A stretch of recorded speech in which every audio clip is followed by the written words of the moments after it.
Shalom, selamat pagi Bapak Ibu Saudara terkasih. Kembali bersama GSKI Pantai Indah Kapuk. Kita mau memuji memuliakan nama Tuhan. Saya mengundang Bapak Ibu, kita merendahkan diri, kita bersatu di dalam doa. Bapa di surga, kami bersyukur ya Bapa, sebagaimana kami ada saat ini. Kami mau datang memuji, memuliakan dan belajar akan kebenaran-Mu. Kami mau berubah ya Bapa. Kami mau hidup seturut dengan kehendak-Mu. Kami mau seperti putra-Mu Tuhan Yesus ketika menjadi manusia yang taat sampai mati. Dan karena ketaatannya dikembalikan untuk dimuliakan bersama dengan Bapa. Terima kasih Bapa, kami siap menyembah-Mu. Haleluya, amin.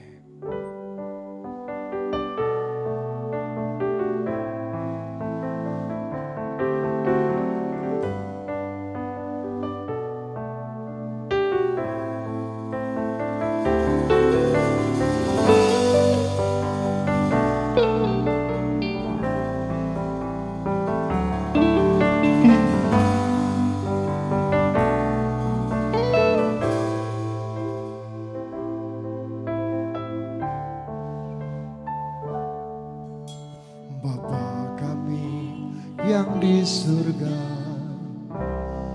betapa Engkau mulia. Datanglah kerajaan-Mu, jadilah kehendak-Mu di bumi seperti di surga.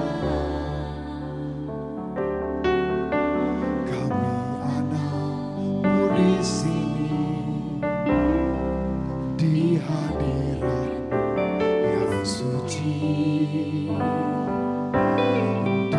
diri-Mu kami hormati di dalam ketulusan dengan segenap hati.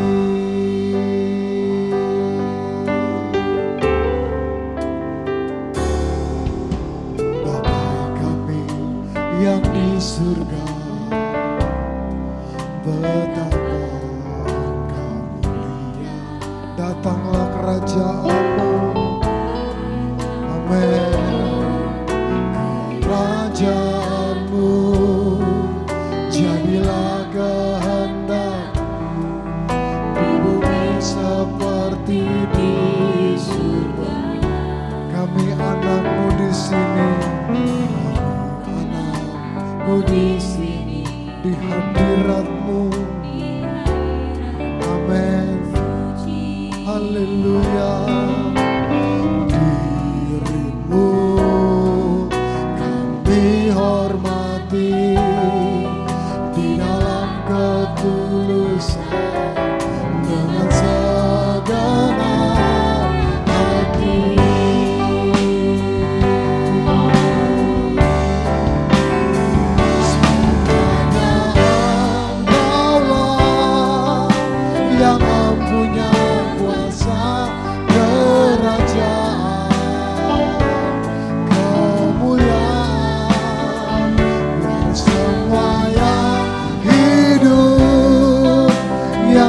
Kau ciptakan, mengagungkan, memuliakan nama-Mu. Bapa kami yang di surga, Bapa kami yang di surga, betapa Engkau mulia.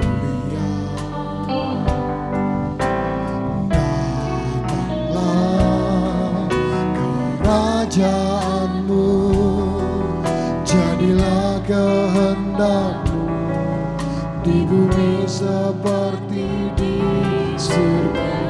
Kami anak-Mu di sini, amin.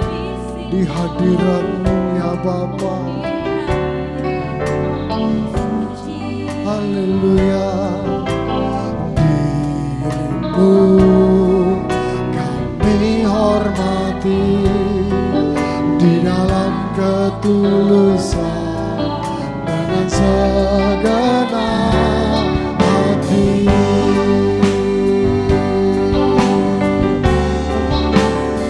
Sebabnya Engkaulah yang mempunyai kuasa kerajaan, kemuliaan, biar semua yang hidup yang telah Kau ciptakan mengagungkan, memuliakan nama-Mu. Sebab hanya Engkaulah,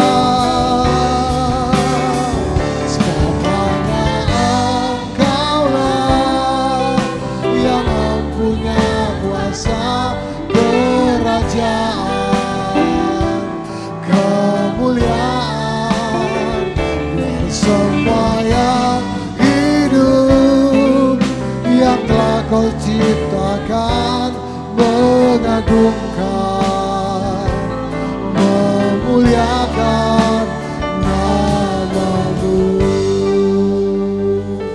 Mari kembali katakan, Bapa kami yang di surga. Bapa kami yang di surga, betapa Engkau mulia. Haleluya. Datanglah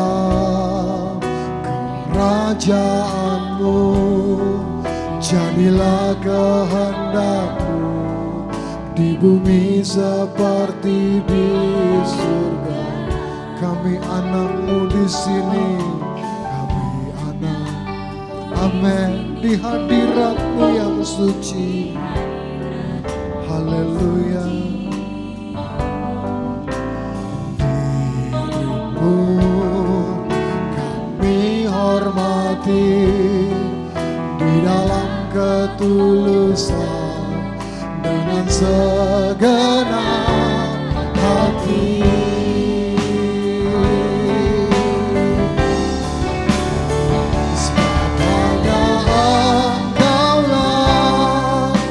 Yang mempunyai kuasa kerajaan, kemuliaan, biar semua yang hidup yang telah Kau ciptakan mengagungkan, memuliakan nama-Mu. Sebab hanya Engkaulah yang berkuasa. Haleluya. Kerajaan, kemuliaan, biar semua yang hidup yang telah Kau ciptakan mengagungkan, memuliakan, mengagungkan, mengagungkan,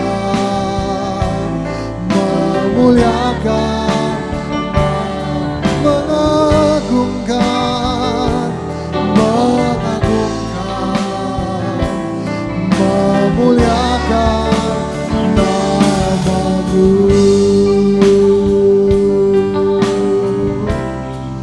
Haleluya.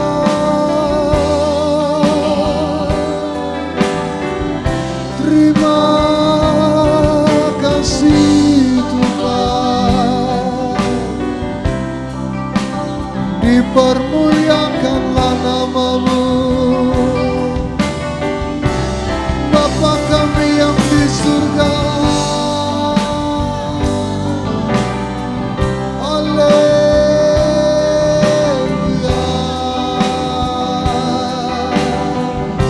Haleluya.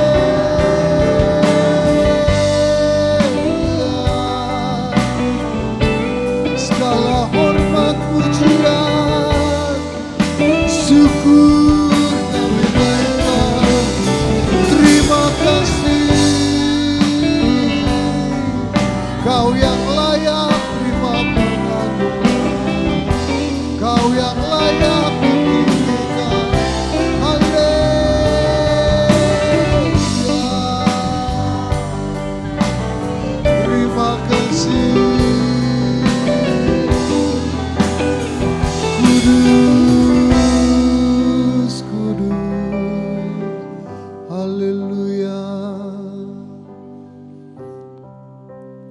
Bapa, dipermuliakanlah nama-Mu di dalam seluruh kehidupan ini. Terima kasih Bapa. Kami siap memuji memuliakan nama-Mu. Hanya di dalam nama Yesus Kristus. Haleluya. Amin. Haleluya. Mari yang Bapak Ibu yang ada di rumah beri tepuk tangan buat Tuhan. Haleluya. Di hidupku ada sobat yang setia, yang senantiasa berjalan sertaku. Di hidupku ku ada sobat yang setia, yang senantiasa berjalan sertaku. Masa depan dibuatnya terang ceria. Itulah Yesus Juru Selamat. Di hidupku ku ada sobat yang setia, yang senantiasa berjalan sertaku. Masa depan dibuatnya terang ceria. Itulah Yesus Juru Selamat. Ku tak cemas, kan jalan yang naik turun, lewat lembah dan gunung yang terjal.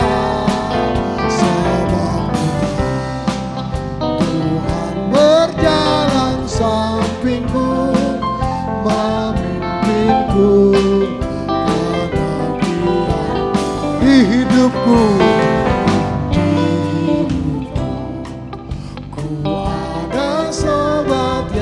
Setia yang senantiasa berjalan, masa depan dibuatnya terang,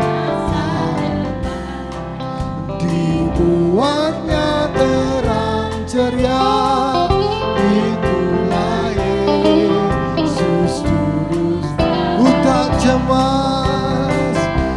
tak cemas, kan jalan yang naik turun, lewat lembah dan gunung yang terjal. Sebab Tuhan berjalan sampingku, memimpinku.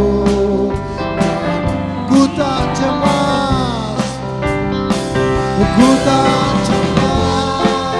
kan jalan yang naik turun, lewat lembah dan gunung yang terjal.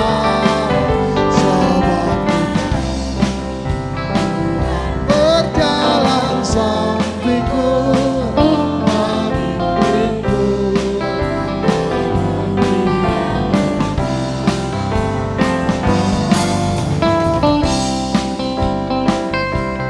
Haleluya.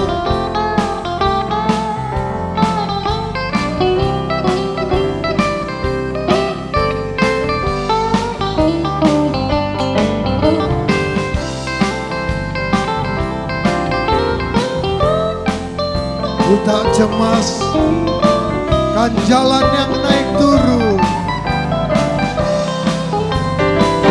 Ku tak cemas, kan jalan yang naik turun, lewat lembah dan gunung yang terjal. Sebab Tuhan berjalan sampingku, memimpinku karena Dia memimpinku.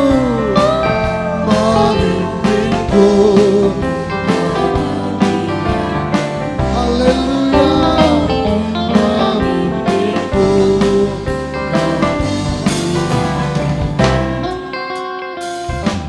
Haleluya, segala kemuliaan hanya bagi Tuhan. Haleluya. Haleluya.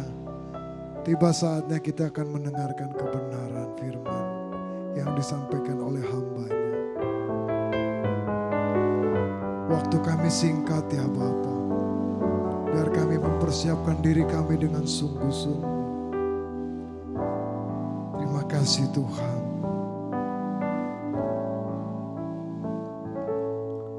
Satu hal yang harus aku pahami, hari kematianku yang sudah pasti. Tak tahu kapan itu akan terjadi di perjalanan singkat hidup ini. Aku harus mempersiapkan diri saat yang indah, hari kematianku.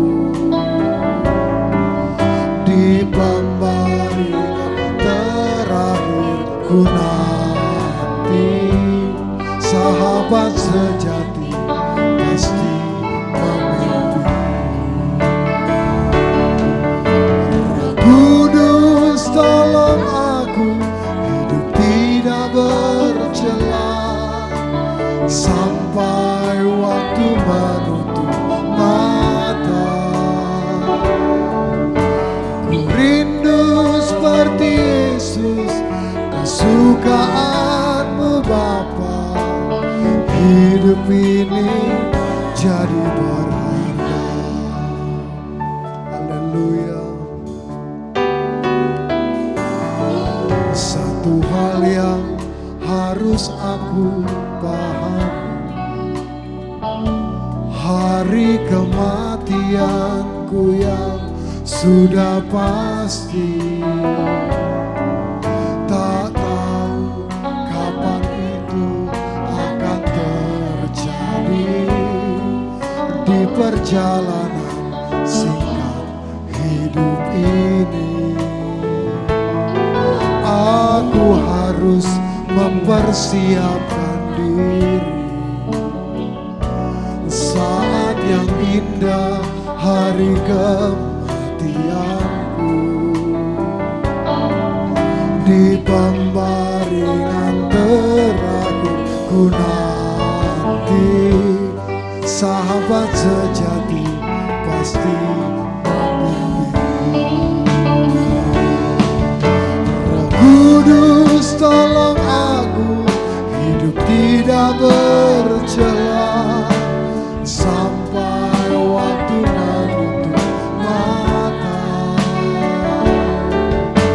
Ku rindu seperti Yesus, kesukaan-Mu Bapa. Hidup ini jadi berharga. Amin. Roh Kudus tolong aku hidup tidak bercela sampai waktu menutup mata. Ku rindu seperti Yesus, kesukaan-Mu Bapa. Hidup ini jadi berharga. Hidup ini jadi berharga. Hidup ini jadi berharga.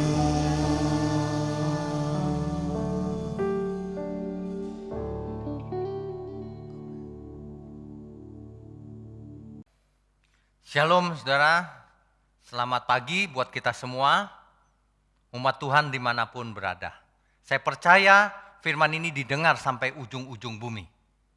Ada yang dari Amerika, ada yang dari India, dari China, dari Australia, Malaysia, yang terdekat dari dalam kota Jakarta.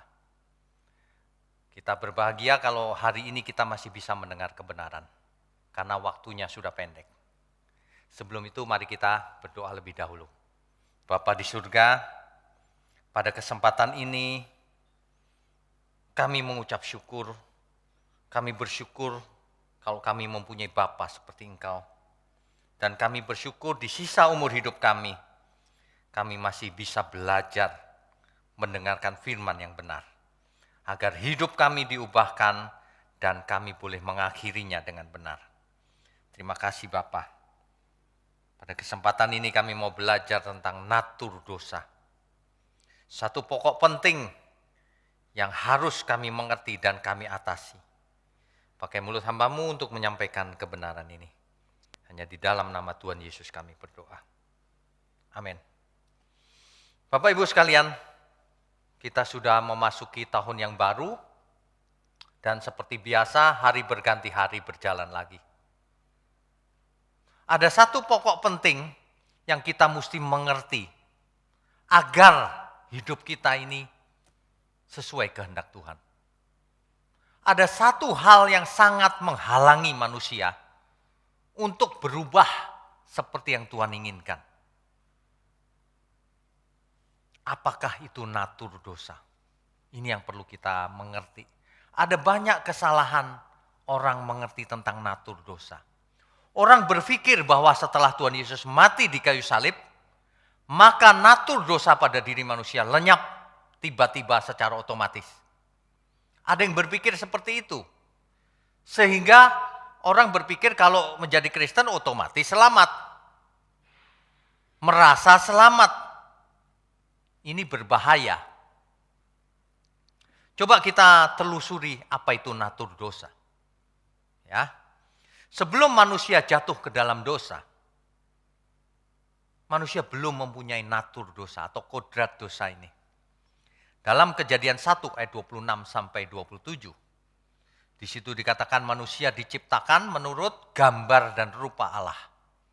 Yang artinya adalah manusia diciptakan memiliki keserupaan dengan Allah. Kemiripan dengan Elohim. Kemiripan dengan penciptanya. Dalam hal apa? Dalam beberapa unsur. Dalam beberapa faktor. Misalnya, kalau Allah bisa berpikir, maka kita diberi pikiran, kemampuan untuk berpikir. Kalau Allah memiliki perasaan, kita diberi perasaan. Manusia bisa memiliki perasaan kecewa, bahagia, perasaan puas, dan sebagainya. Seperti Allah miliki. Allah memiliki kehendak, manusia diberi kehendak. Kehendak bebas. Dalam Mazmur 8 ayat 5, dikatakan manusia diciptakan hampir sama seperti Allah. Hampir sama seperti Elohim. Luar biasa ya. Dalam Kisah Rasul 17 ayat 28, ditulis oleh Lukas bahwa sesungguhnya manusia itu keturunan Allah. Dianggap keturunan Allah. Mengapa? Karena dilahirkan dari Allah. Kata dilahirkan jangan berpikir lahir di rumah sakit. Dilahirkan di sini maksudnya rohnya keluar dari Allah. Dihembus oleh Allah. Berasal dari roh Allah menjadi rohnya manusia. Diberikan kepada manusia. Manusia dilahirkan tanda kutip oleh Allah. Itu sebabnya manusia disebut anak Allah. Ya. Tetapi meskipun manusia diciptakan tanpa natur dosa, tanpa kodrat dosa, faktanya bisa jatuh ke dalam dosa. Mengapa? Karena manusia memiliki kehendak bebas, itu terbukti. Jadi teologi yang mengatakan manusia tidak punya kehendak bebas pasti salah. Faktanya manusia tanpa kodrat dosa pun bisa jatuh dalam dosa. Artinya apa? Bukan Tuhan yang membuat manusia itu jatuh dalam dosa. Artinya manusia memiliki kehendak dan ia melanggarnya. Ia menggunakan kehendak bebasnya itu untuk menentang Tuhan. Untuk tidak percaya pada Tuhan. Tuhan berkata, jangan kau makan buah itu. Hawa makan, Adam pun ikut makan. Artinya mereka tidak percaya pada Tuhan. Artinya mereka menggunakan kehendak bebasnya untuk tidak percaya pada Tuhan. Jadi ini bukan ditakdirkan atau ditentukan Tuhan. Keselamatan dan kebinasaan itu bukan takdirkan, tapi dianugerahkan supaya manusia, barang siapa yang mau menerimanya, baru diproses, baru masuk proses. Tidak otomatis juga, masuk proses supaya disempurnakan, supaya disucikan menjadi anak-anak Allah. Itulah baru selamat. Ya. Natur dosa ini mulanya tidak ada memang. Kejadian 1 ayat 31. Coba kalau kita baca Kejadian 1 ayat 31. Setelah Allah menciptakan segala sesuatunya, langit dan bumi dan segala isinya, maka Allah menilai ciptaannya itu sendiri. Ayat 31, Kejadian pasal 1 ayat 31. Maka Allah melihat segala yang dijadikannya itu sungguh amat baik. Tohmeot, sungguh amat baik. Jadilah petang dan jadilah pagi, itulah hari ke-6. Jadi semua ciptaan ini sungguh amat baik, tidak mengandung kodrat dosa. Allah tidak pernah menciptakan suatu makhluk yang belum apa-apa sudah punya kodrat dosa. Tidak, Allah tidak pernah menyuntikkan dosa itu ke dalam ciptaannya, tidak pernah. Demikian juga manusia. Manusia diciptakan tak bercacat, tak bercela mulanya, polos, meskipun belum dewasa, belum sempurna. Sempurna dalam arti ciptaan desainnya. Tapi manusia harus berusaha, taat, berusaha belajar, berusaha mendewasakan imannya, berusaha mendewasakan hubungannya antara manusia dan penciptanya. Ini harus dimengerti. Jadi bukti nyata bahwa manusia tidak memiliki kodrat dosa pun bisa masuk atau jatuh ke dalam dosa. Jadi itu adalah bukti bahwa manusia memiliki kehendak bebas. Dan ini tidak dapat disangkal. Adam tidak taat sehingga dosa menjalar ke seluruh dunia. Roma 5 ayat 12 itu. Roma 5 ayat 12, coba kita baca. Sebab itu sama seperti dosa telah masuk ke dalam dunia oleh satu orang, oleh Adam, dan oleh dosa itu juga maut, demikianlah maut itu telah menjalar kepada semua orang, telah menular kepada semua orang. Karena semua orang telah berbuat dosa. Ini seperti virus dosa ini. Kodrat dosa ini seperti virus, menjalar, menular ke seluruh dunia. Sampai ke semua orang, bahkan menurun ke anak cucu. Ini lebih dari pandemi, saudara. Ini terjadi pandemi global, tidak hanya global, bahkan turun-temurun. Waduh, ini berat ini. Ya, ini sangat berat. Karena sejak kejatuhan manusia ke dalam dosa, maka natur dosa masuk ke dalam manusia itu. Dan keturunan-keturunannya. Sebab Adam dan Hawa ketika memiliki keturunan, keturunan itu mengambil gambar dan rupa Adam. Bukan mengambil gambar dan rupa Allah lagi. Sedangkan Adam sudah tercemar natur dosa. Makanya keturunannya pasti tercemar natur dosa itu. Jelas ya Bapak Ibu? Oke. Jadi kalau hari ini manusia jatuh dalam dosa, itu bukan kesalahan Adam. Bukan. Adam kesalahannya adalah menurunkan natur dosa. Tapi dosa ditanggung oleh manusia sendiri, masing-masing kita. Kalau kita berbuat dosa, kita tidak bisa melemparkan kesalahan itu pada Adam. Tidak bisa. Karena tanggung jawab masing-masing. Ya. Dan natur dosa ini menjalar ke seluruh manusia. Melewati apa? Inilah misterinya. Apakah diturunkan melalui genetika, keturunan, DNA, kromosom? Atau diturunkan melalui apa? Ini memang misteri. Seorang anak tidak diajarin bohong, dia sudah bisa bohong. Anak kecil itu nggak diajarin bohong, tapi dia pintar bohong. Tidak diajarin untuk licik, tapi dia bisa licik. Ya.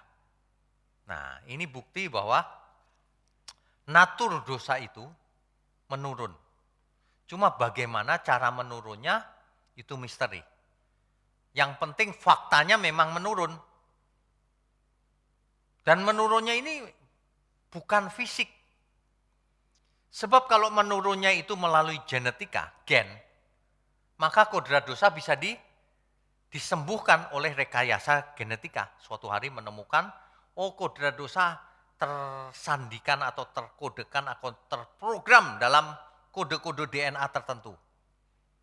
Maka bisa disembuhkan lewat rekayasa genetika. Tapi kodrat dosa tidak diprogram ke situ. Nah, ini misterinya. Yang penting bagi kita adalah kita tahu bahwa manusia memiliki kodrat dosa. Yang kecenderungannya berbuat dosa. Kedagingan. Tidak diajari pun sudah pandai berbuat dosa. Dari sononya. Memiliki kodrat dosa atau natur dosa. Nah, lalu bagaimana kalau demikian? Bagaimana ini? Ya. Tapi yang jelas Alkitab menjelaskan. Memang tidak dijelaskan secara biologi. Tidak dijelaskan secara detail. Tapi Alkitab menjelaskan bahwa natur dosa itu memang menurun. Kalau kita baca Kejadian 5 ayat 3, Kejadian pasal 5 ayat 3, di situ dijelaskan. Setelah Adam hidup 130 tahun, ia memperanakkan seorang laki-laki menurut rupa dan gambarnya. Menurut rupa dan gambar Adam. Artinya serupa dengan Adam. Semua yang Adam miliki, ia miliki juga. Termasuk kodrat dosanya. Lalu memberi nama Set kepadanya. Nah, ayat ini menjelaskan bahwa keturunan manusia membawa kodrat dosa dari orang tuanya. Menjalar ke seluruh dunia, ke seluruh manusia. Inilah yang harus dijinakkan. Sebab manusia yang menyerahkan diri kepada Tuhan, percaya Tuhan Yesus mati di kayu salib, natur dosa manusia masih ada dalam dagingnya. Jangan berpikir kalau Tuhan Yesus mati di kayu salib, maka natur dosa manusia hilang otomatis. Tidak. Banyak orang salah mengerti. Orang mengertinya ketika Yesus mati di kayu salib, maka dosa selesai, maka manusia sudah tidak memiliki natur dosa. Bukan itu maksudnya. Ya. Jadi berhati-hatilah, sebab natur dosa masih ada dalam daging kita. Coba kita semua jujur, apakah kita masih memiliki natur dosa atau tidak?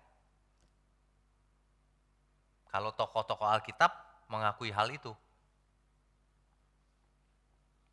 Tapi meskipun demikian, bahkan jauh sebelum Kristus mati di kayu salib,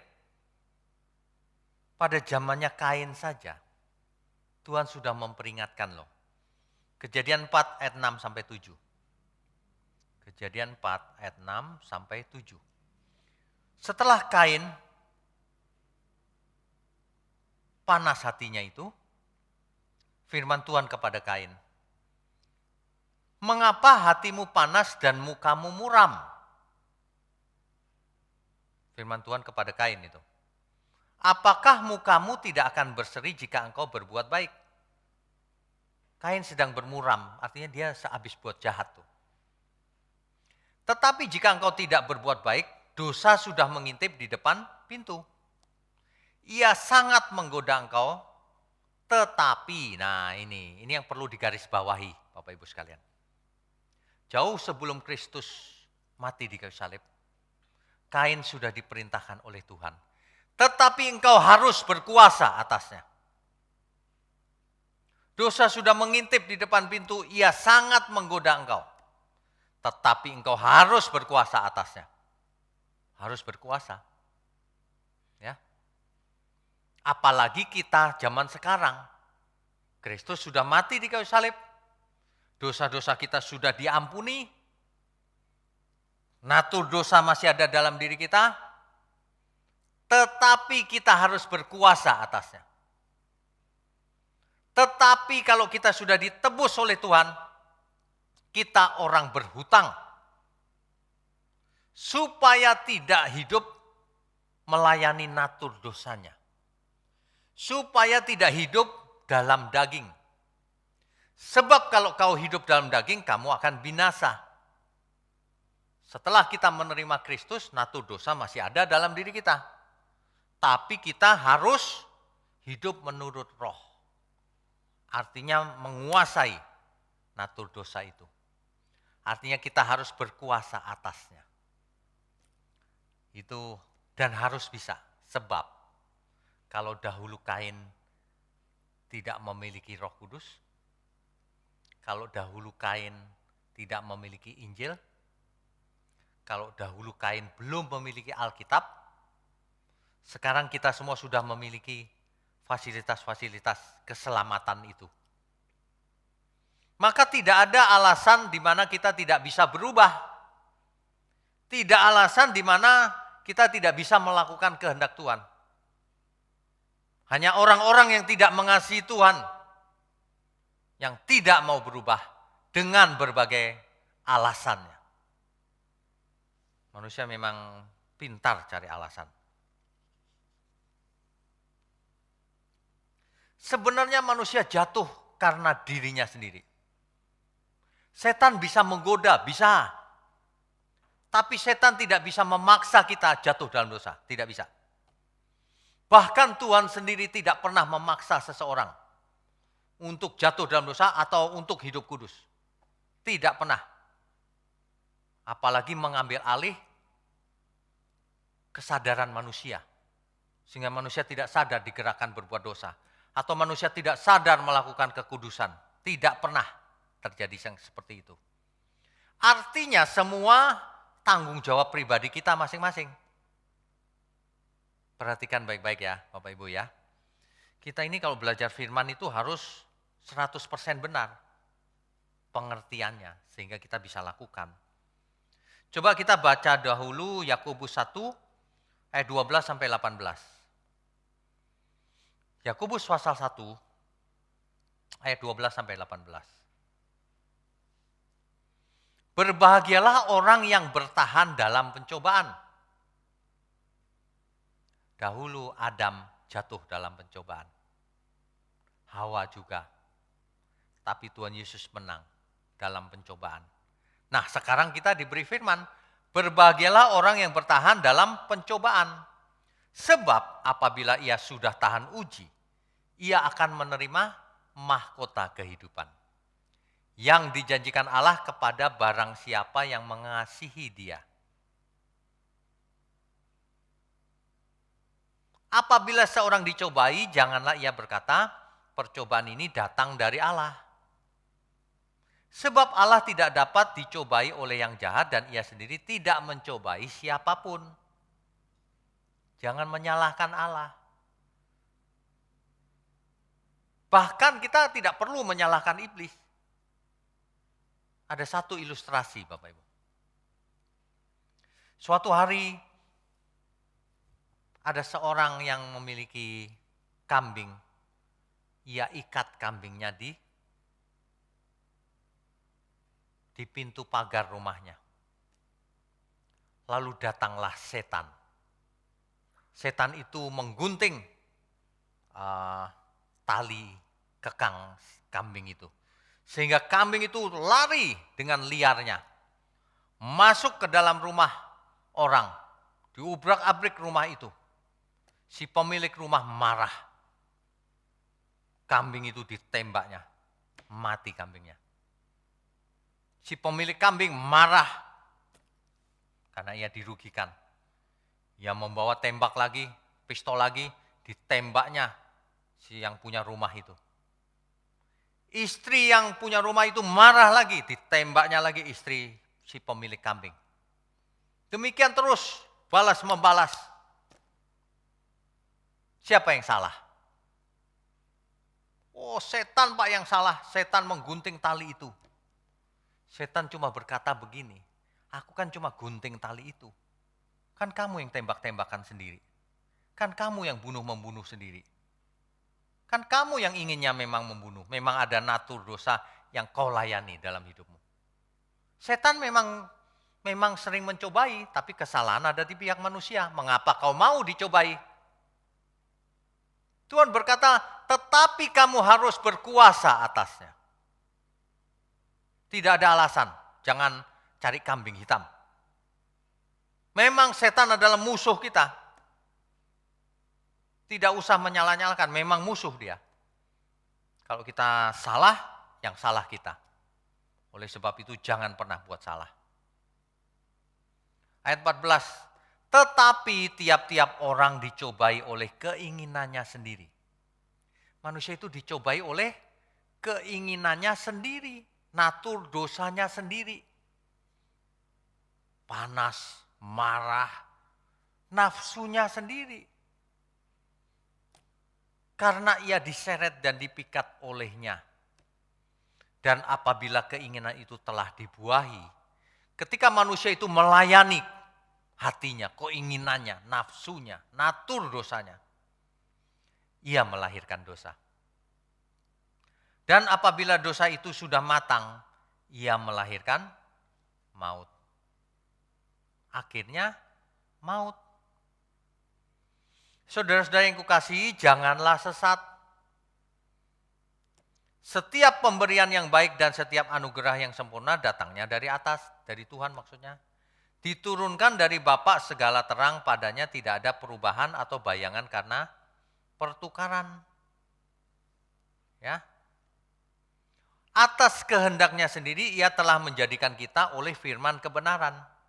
Supaya kita pada tingkat yang tertentu menjadi anak sulung di antara semua ciptaannya. Supaya kita menjadi yang sulung. Semua kita. Supaya kita menjadi seperti yang sulung Tuhan kita. Itu maksudnya. Ya. Jadi mulai sekarang tidak usah mencari kambing hitam siapa. Oh salah dia Pak. Dia mencobai aku Pak. Kok mau dicobai? Yang salah masing-masing yang mengambil keputusan. Tidak usah menyalahkan siapapun. Natur dosa itu kalau dilayani ya itu yang salah. Ingat firman Tuhan, tetapi kau harus berkuasa atasnya. Tetapi kalau kau menerimanya, kamu orang berhutang. Agar tidak hidup menurut daging. Tidak hidup menuruti kodrat dosanya. Tapi hidup menurut roh. Amin, Bapak Ibu. Ya, Roma 7 ayat 21 sampai 25. Roma pasal 7 ayat 21 sampai 25. Rasul Paulus mengerti dan merasakan dan menghayati hal ini tentang natur dosa yang masih ada, tertinggal dalam dagingnya. Dan inilah yang menyusahkan atau menyulitkan. Mari kita baca. Roma pasal 7 ayat 21 sampai 25. Demikianlah aku dapati hukum ini. Jika aku menghendaki berbuat apa yang baik, yang jahat itu ada padaku. Aku maunya benar nih. Tapi kenapa ya aku selalu salah? Ada natur dosa. Ayat 22. Sebab di dalam batinku aku suka akan hukum Allah. Di dalam batin, pikiran sukanya hukum Allah, kebenaran. Tetapi di dalam anggota-anggota tubuhku, aku melihat hukum lain yang berjuang melawan hukum akal budiku dan membuat aku menjadi tawanan hukum dosa yang ada di dalam anggota-anggota tubuhku. Paulus berkata di anggota tubuhnya ini menarik-narik untuk hukum dosa. Untuk menarik-narik seolah-olah ingin berbuat dosa. Ya. 24. Aku manusia celaka. Siapakah yang akan melepaskan aku dari tubuh maut ini? Rasul Paulus mengerti, tubuh kita ini yang fana ini bisa mendatangkan maut. Kalau kita hidup menuruti daging kita. Ya. Jadi bagi saudara yang jadi Kristen belum tentu selamat. Kristen kedagingan itu bukan Kristen artinya, hanya agamanya yang Kristen. Maksudnya jelas ya. Oke, ayat 25. Syukur kepada Allah oleh Yesus Kristus, Tuhan kita. Jadi dengan akal budiku aku melayani hukum Allah, tetapi dengan tubuh insaniku aku melayani hukum dosa. Ini bahasa Indonesia ini bisa menyebabkan orang salah persepsi. Seolah-olah Rasul Paulus begini, dengan akal budiku aku melayani hukum Allah, di pikiranku aku benar. Tetapi dengan tubuh insaniku aku melayani hukum dosa. Nah, bahasa ini bisa membuat orang salah mengerti. Pikiranku benar nih, mau benar, tapi benerannya aku berbuat dosa nih dengan tubuhku. Bukan begitu maksudnya. Terjemahan ini kurang tepat, saudara. Yang benar begini. Jadi, dengan akal budiku aku melayani hukum Allah. Sementara tubuhku ini berkodrat dosa. Mestinya begitu. Sementara di dalam tubuhku ini ada hukum dosa. Sehingga susah sekali menjadi sempurna. Itu artinya. Jadi bukan Rasul Paulus bukan begini. Aku ngerti kebenaran, aku suka kebenaran, tapi benerannya aku berbuat dosa. Faktanya hidupku berbuat dosa dalam dosa. Tidak, bukan itu. Rasul Paulus berhenti berbuat dosa. Jadi Rasul Paulus mengerti banget bahwa di dalam tubuhnya daging itu memiliki kuasa untuk menarik-narik agar manusia jatuh. Ya. Nah, inilah yang menjadi PR atau bagian yang harus kita kerjakan. Itu bagian kita, bukan bagian Tuhan. Tuhan mati di kayu salib memberi kesempatan pada kita bahwa dosa kita diampuni. Tapi natur dosa yang ada melekat pada daging kita masih ada. Dan untuk itulah kau ditebus, kita ditebus. Supaya kita mengalahkan natur dosa. Supaya kita memikul salib kita setiap hari, setiap saat. Salib kita masing-masing. Supaya kita mengerjakan keselamatan dengan takut dan gentar. Supaya kita ikut pertandingan yang diwajibkan bagi kita. Supaya kita menang. Supaya kita hidup kudus sebab Dia kudus. Supaya kita berkuasa atasnya. Supaya kita membayar hutang kita, yaitu tidak hidup menurut daging, tapi hidup menurut roh. Ada amin? Mari kita bertobat. Jangan hidup menurut daging. Di antara kita semua yang masih hidup dalam dosa, bertobat sekarang juga. Sebelum terlambat. Ada waktu terlambat? Ada.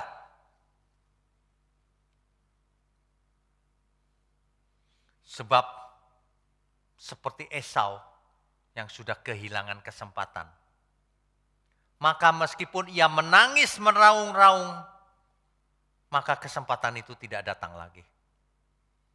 Manusia yang tidak bertobat selama hidupnya, ketika ia mati, ia meraung-raung di alam kematian. Ia meraung-raung di alam maut, di Hades, di Sheol. Tapi ia sudah tidak dapat mendapatkan kesempatan lagi untuk bertobat. Sebab waktunya sudah terlambat. Mestinya ia ketika masih hidup, ia berubah, ia belajar kepada Kristus, menjadi murid Kristus. Bukan setelah mati meraung-raung di alam kematian, percuma. Ya, oleh sebab itu jangan kita tunda pertobatan kita. 2 Korintus 5 ayat 1-4.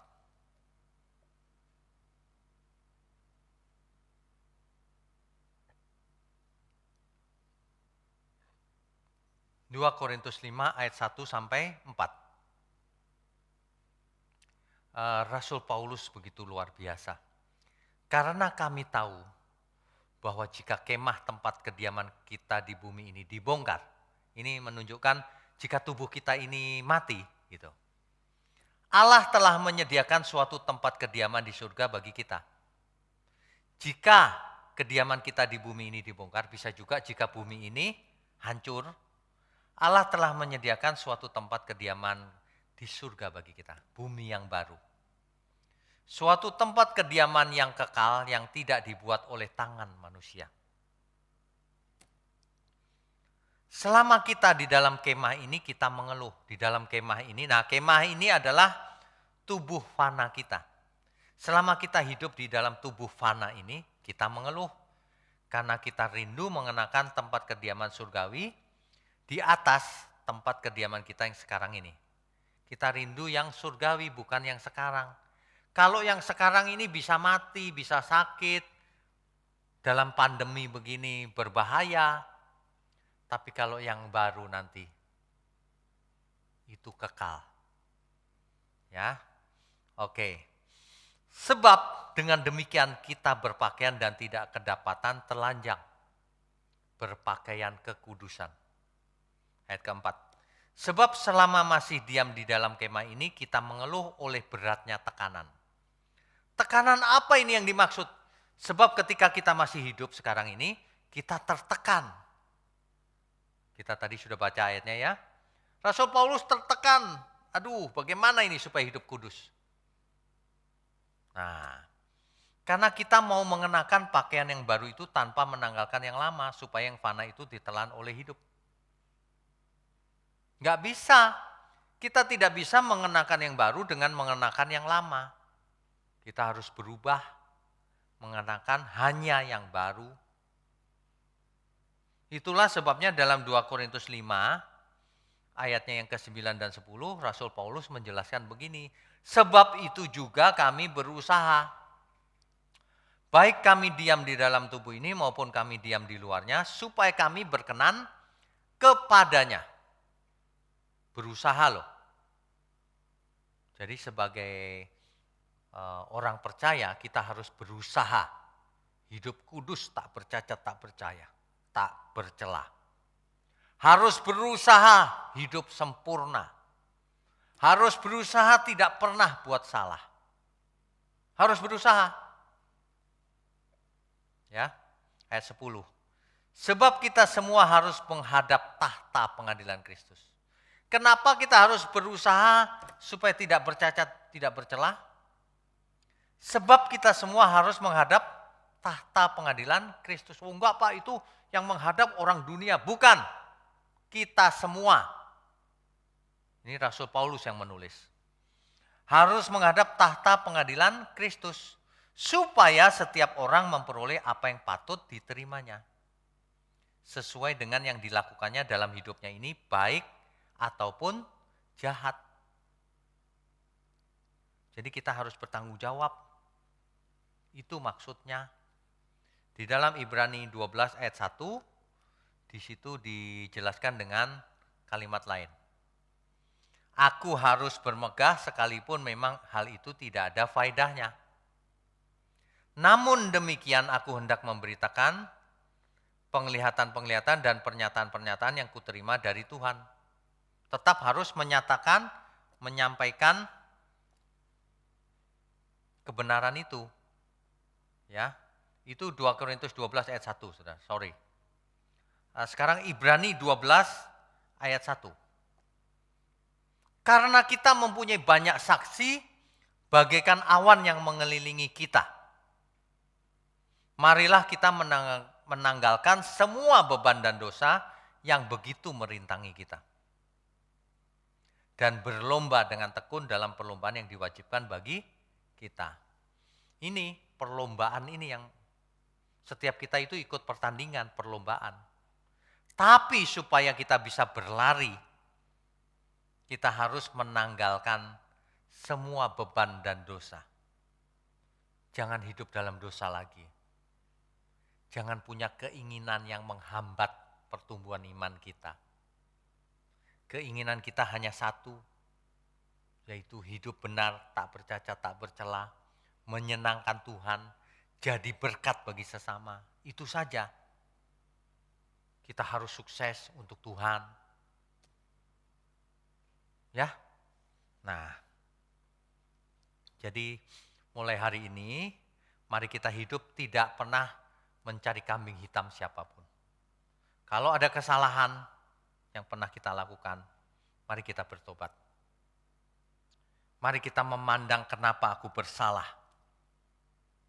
Jangan menyalahkan setan atau siapapun. Memang setan mencobai, memang mereka mencobai untuk menjatuhkan. Tapi jangan kita jatuh.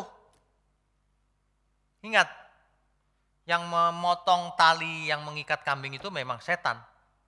Tapi yang saling bunuh-membunuh siapa? Manusianya, bukan setan yang suruh membunuh. Seringkali trigger itu datang dari hal-hal kecil. Tapi manusia yang membesar-besarkannya. Kodrat dosanya dilayani. Manusia yang melayani kodrat dosa sudah pasti jatuh ke dalam dosa. Dan itu akan membawa maut akhirnya. Bapak Ibu sekalian, Roma 7 ayat 5, ya, ini menjelaskan tentang hal ini. Roma 7 ayat 5. Sebab waktu kita masih hidup di dalam daging, hawa nafsu dosa yang dirangsang oleh hukum Taurat bekerja dalam anggota-anggota tubuh kita agar kita berbuah bagi maut. Dalam bahasa sederhana begini aja. Kalau seseorang hidup dalam kedagingan, memuaskan hawa nafsunya, maka dosa dan maut sudah ada dalam dirinya. Begitu. Banyak orang mengerti loh sebenarnya kalau kita khotbahi itu. Tapi sulit berubah. Kenapa? Karena ia biasa melayani natur dosa. Bukan melayani rohnya. Tapi melayani natur dosanya. Makanya sulit melawannya. Pada kesempatan ini saya ingatkan, tetapi kita harus berkuasa atasnya. Tidak ada alasan apapun. Dan kita semua harus ingat, Roh Kudus menyertai kita, yang memberi kita penghiburan dan kekuatan, supaya kita menang. Amin ya. Jadi sebenarnya penyakit natur dosa ini bukan diturunkan secara fisik. Sebab kalau diturunkan secara fisik, bisa dibuat obatnya. Tapi menurun secara misteri. Kita tidak perlu tahu bagaimana proses menurunnya. Yang kita perlu tahu adalah kita harus berkuasa atasnya. Berkuasa atas natur dosa yang ada pada diri kita itu. Ya. Natur dosa dalam teks asli kitab disebut sarx. Sarx ini adalah daging artinya. Kedagingan. Ya. Jadi ketika kita ditebus, kodrat dosa ini masih ada dalam diri kita. Tetapi kita harus berkuasa atasnya. Segala fasilitas sudah diberikan Tuhan. Kata dosa sendiri artinya hamartia dalam teks aslinya. Artinya failure. Failure itu gagal. Hamartia, failure, gagal. Meleset, tidak kena. Tidak tepat sasaran, salah berbuat salah, bukan berbuat benar. Arti dalam teks yang lain dipakai kata examartano, artinya miss the mark, kehilangan tanda. Manusia memiliki tanda dirinya milik Allah. Tapi ketika jatuh dalam dosa, tanda itu hilang. Sebab semua manusia telah berbuat dosa dan kehilangan kemuliaan Allah. Tanda itu hilang. Ya. Jadi mulai hari ini kodrat dosa ini seperti penyakit, Bapak Ibu. Seperti penyakit. Tuhan Yesus menjelaskan hal ini bahwa dosa itu seperti penyakit. Coba kita baca Markus 2 ayat 17. Markus pasal 2 ayat 17.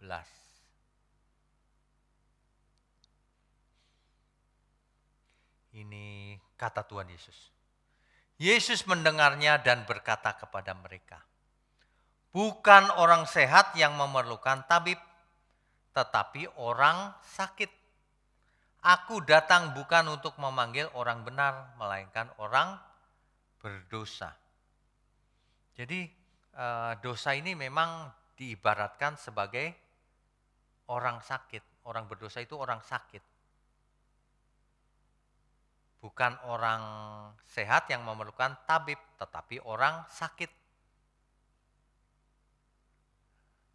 Bukan orang benar yang dipanggil, tapi orang berdosa.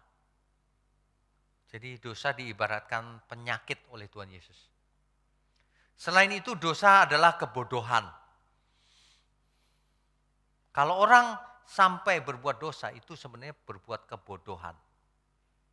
Kenapa mau jatuh dalam dosa? Kan tidak ada untungnya. Enaknya cuma sebentar, tapi kerugiannya fatal. Ya. Rasul Paulus sangat menghayati akan kodrat dosa ini. Jadi Bapak Ibu sekalian, ringkasnya begini. Kodrat dosa itu masuk ke dalam dunia ini, ke seluruh manusia dan seluruh keturunannya sepanjang zaman melalui Adam. Bagaimana natur dosa ini diturunkan? Tidak jelas, misteri. Apakah melalui gen? Tidak diketemukan. Apakah melalui ajaran orang tua ke anaknya? Bisa saja. Tapi hal itu tidak menjelaskan bahwa mengapa seorang anak bisa bohong tanpa belajar bohong. Ya, dan contoh-contoh lain banyak. Nah, natur dosa ini tetap ada ketika seseorang menerima Kristus, orang percaya. Kristus mati di kayu salib, mengampuni dosa, tapi tidak menghilangkan kenatur dosa ini, kedagingannya. Manusialah yang harus berusaha membuktikan cintanya pada Tuhan dengan mengatasi natur dosanya. Itulah yang akan dipertanggungjawabkan nanti ketika Tuhan Yesus datang kembali. Jadi orang percaya adalah orang yang berhutang. Hidup menurut roh, bukan hidup melayani natur dosanya. Bukan hidup menurut daging. Inilah pertandingan yang diwajibkan. Inilah anugerah yang Tuhan fasilitaskan, kesempatan, waktu yang kita punya dalam waktu yang singkat ini. Dan satu-satunya kesempatan untuk membuktikan bahwa kita mau ikut Tuhan. Bahwa kita memiliki iman yang benar. Bahwa kita meresponi anugerah keselamatan itu dengan benar. Bapak Ibu sekalian, di suasana pandemi seperti ini, ada positifnya, di mana banyak orang menjadi rajin dengar firman lewat online. Kalau pada kesempatan ini kita belajar tentang natur dosa, itu tidak kebetulan. Bapak Ibu yang mendengar, Bapak Ibu diberkati oleh firman ini. Oleh sebab itu, mari kita berubah. Mari kita matikan natur dosa kita. Mari kita hidup menurut roh, bukan hidup menurut daging. Mari kita buktikan iman kita, cinta kita pada Tuhan dengan mengatasi natur dosa kita.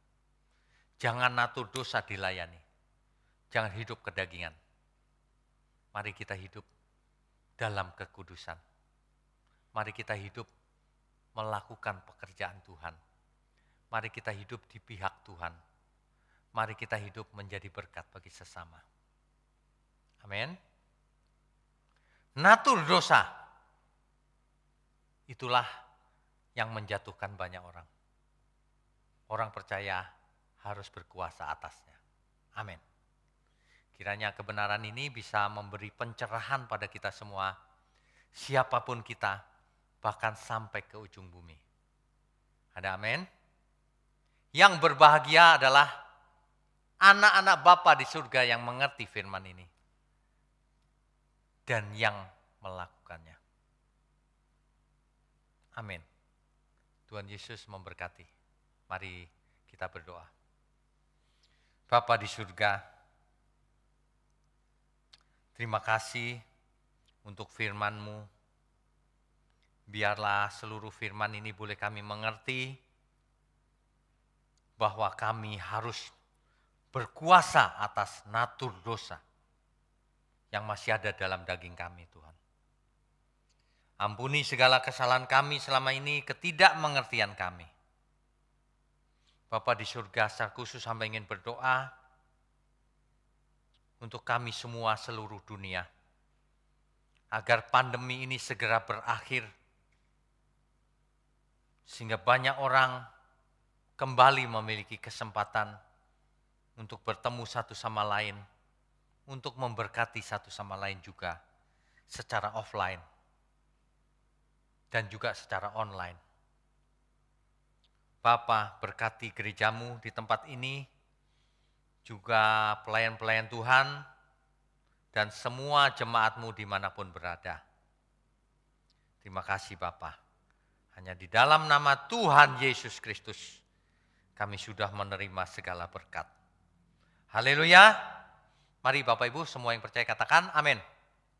Amin. Saat jalanku hampa, Engkau gandengku erat. Saat jalanku sesat, Engkau tarikku kuat. Kala sepi mencekam jiwaku, Engkau bernyanyi untukku.